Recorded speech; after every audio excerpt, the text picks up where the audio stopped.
Hey everybody, it's your buddy Eric, and this is an Honest 5 for October 1st, 2020. I felt good doing it yesterday, so I think I'll just keep doing these videos again. I am a little wet from just showering.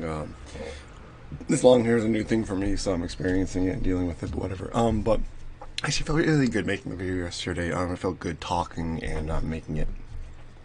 And I had a little...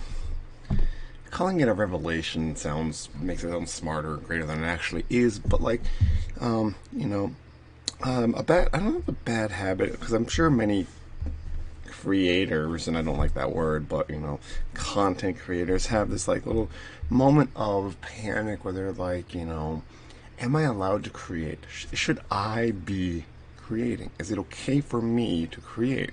Because you create something, and I think there's a pressure, at least, I shouldn't speak for others, but for myself, definitely, like, who am I creating this for? And the idea that I'm creating it for me is completely out of the window, because lots of things that I do create, are for other people. Even if I take to my basic job of teaching my lesson plans, I create them for the students. Yeah, I create them so I can make my job and get paid, but, they're for the students, right? I create games. The idea is for other people to play them. I create these videos, for myself, really, but that doesn't seem right. It doesn't seem like allowed for me to do that. Right? I shouldn't, I'm not supposed to be creating things for myself. That's egotistical and sinful and evil and bad, and I should be ashamed. I need to monetize them and get people watching and being like, yeah, fucking hell yeah, Eric's telling it how it fucking is. Yeah. Which is, again, egotistical and stupid in a different way, but that's all that. But it is not completely untrue, because even when I do translation work, right, the part that I really enjoy, I really enjoy doing game translation over other kinds of translation work, because when you're translating tech documents or reports or stuff like that, there's no creativity. They don't want creativity. You absolutely do not need creativity. You need the facts as they are to be stated as they are. But when I'm doing translation for a game or something like that, right, there's a lot more leeway, and that actually does make me nervous and scared sometimes, because you might have a string of dialogue where it's not literal translation, right? And there's so many arguments about that. That's an entirely different story. But I digest. The thing is that sometimes I read it and I understand the Japanese, but it feels like the way to express this in English is slightly different, or it's that. And there's three worries that I have. One worry is that the person checking my translation, to pass it on to the client or whatever, will say, this person clearly doesn't understand Japanese, because they would have said it this way, right? Because it's a creative choice, and that's a little difficult, right?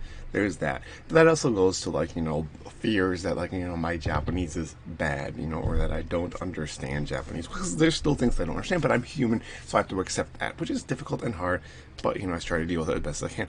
Whew, I feel like I'm rambling.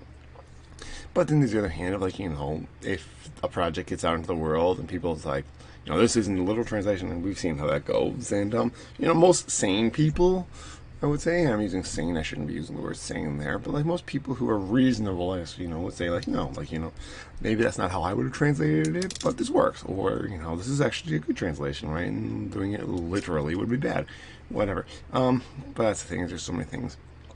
But it's kind of, obviously, when I'm doing a translation, it's for the client, and it's for me to get paid. But there is a thing, I haven't been blogging as much recently as I used to, especially before I started freelance translating, and it's because I do get a bit of that writing satisfaction out of that work. There is a part of me that creatively desires to write, that gets satisfied by the translation work, which is awesome.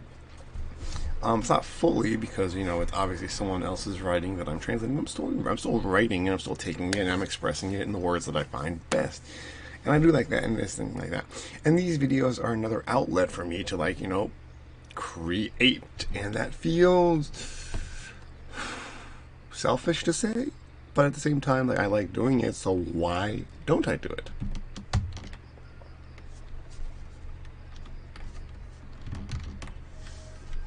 Haha! The key commands are not working, so I feel like a goofball staring at my thing. I should have stopped this recording when I didn't until right now.